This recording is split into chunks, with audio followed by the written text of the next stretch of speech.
Y'all only spent $3,000 for your wedding? I'll tell you this. We got engaged August 2017. 3 months later, we were married, November 2017. Guest count was over 250 people. 250 So we did it in people. 3 months and only spent $3K. The journey now. You know, you guys are debt-free. You paid off $140,000 in a matter of 2 years, correct? Mm-hmm. Yeah. During those 2 years, what were some concerns? What obstacles did you all have to get over?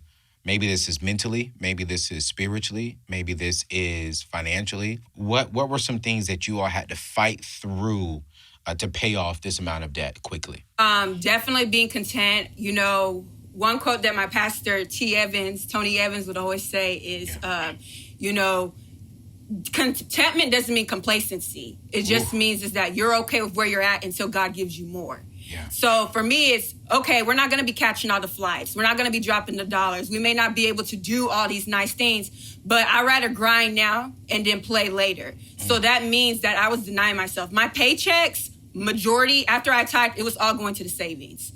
So it had to get to that point where I was okay with, you know, not going shopping, not getting my nails done, learning how to do my own hair, you know, learning how to stretch that dollar just so we can meet our financial goals. And for us was we wanted to be able to put 20% down on the house. We didn't want any credit card debt from our wedding. You know, we put a limit even on our wedding expenditure. You know, I was like, we're not paying more than $3K. Straight up. Wait. Y'all only spent $3,000 for your wedding?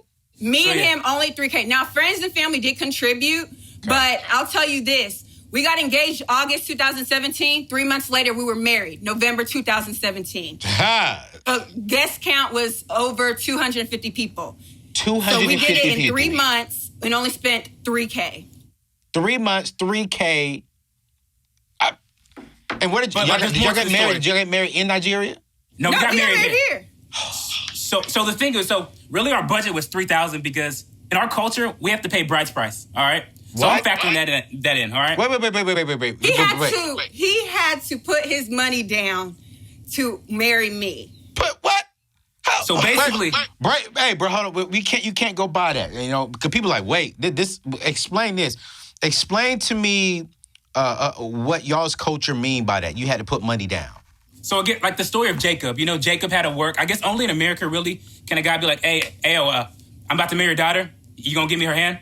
Yeah. Cool. Yeah. Over here in Africa, we got to prove. So for us, they gave me a plate. And on the plate, they put 30 toothpicks. Each toothpick represented $1,000. Okay? And they put it on me. They said, take out how many toothpicks you think she's worth.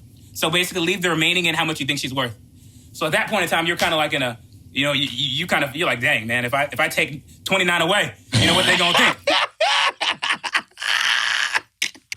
And the problem is that, like, her uncles are with her dad, so it's like they're all getting the money. So, you know, of course, I'm taking, you know, five off, 6 off, and they're like, put more. Matter of fact, give him more toothpicks, you know? They're trying to get their money too, because they divide it up. Yeah. Because essentially it's a gift to the family for raising her.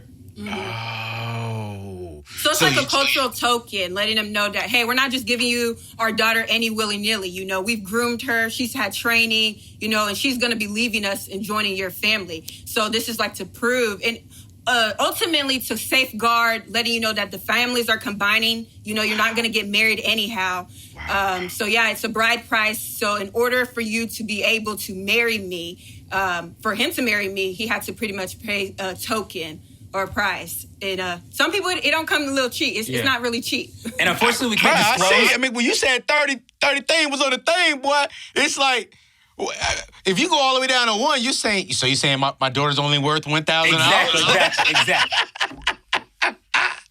Boy, I be praying. Boy, I be like, God. He thinks he left on the plate either. Yeah, because I can't say how much, and then you'd be like, oh, man, she 8,000? You know, so you have to kind of keep it a secret. You know what I'm saying? But in reality, I'm not going to ask you that. That's about 20,000. What? And if she's a doctor, you're going to pay about like I'm telling you, Anthony, by the time you're 40, if you ain't married, come to Dallas, bring about, if you want a teacher, I get you about $18,000. But if you want like a lawyer or doctor, we're going to get you're going to need about 45 racks. All right? Yo, listen, man. I've heard some great things about ladies in y'all culture, man. I'm a single brother, you know what I'm saying? Listen, don't get it twisted. You, Anthony. Come Don't now. get it twisted. Your boy ain't broke. I'm coming down with a deposit. If I find the right one, listen here. But we need to talk about this deposit, though. You understand what I'm saying? Because I got to add that into my budget. So how much is it going to cost me? But you know what? While we're laughing, you know, it's funny. I've never heard of that before, so you all just taught me something. I'm pretty sure. As a matter of fact, is this y'all's first time hearing about this? I'm curious. Like, let me know how you feel about this. This is unique. But you've made the deposit into the family. Mm-hmm. So you made an investment, not just spiritually, but then also practically. Bro, you in this to death, do y'all part for sure. Because you ain't getting a refund. Exactly. Oh, no, it's gone. Yeah, exactly.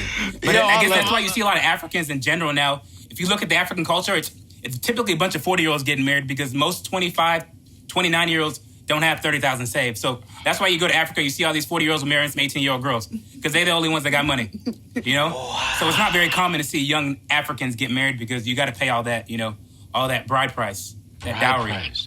Yeah. And it's like, is that still happening if you're actually living in United States? Anybody that has probably an African parent, a mom and dad, is paying a bride price. I mean, It's one chance to come up on someone, and it's culture. It's culture. I ain't mad at it. I mean, I'm not mad at it. So that's why at the weddings, when they rain in all that money, we're like, you know, keep spraying all that money. We dance until 5 o'clock in the morning so we can get our money back. I was wondering that because I went to one wedding, and I mean, they was like, if you want to dance, you got to put. I was like, I got to put money out there. Mm-hmm. There's like, yeah, they trying to get their money back, and I'm like, oh, so I'm thinking when I went, they're getting their money back for what they spent on the wedding, and it's not that. It's the money that you gave to the family for saying thank you. Correct. Bro, listen. Even the wedding, though, I was saving for the wedding because those weddings are massive. They're very expensive and beautiful, but I knew we weren't going to be spending as much as that.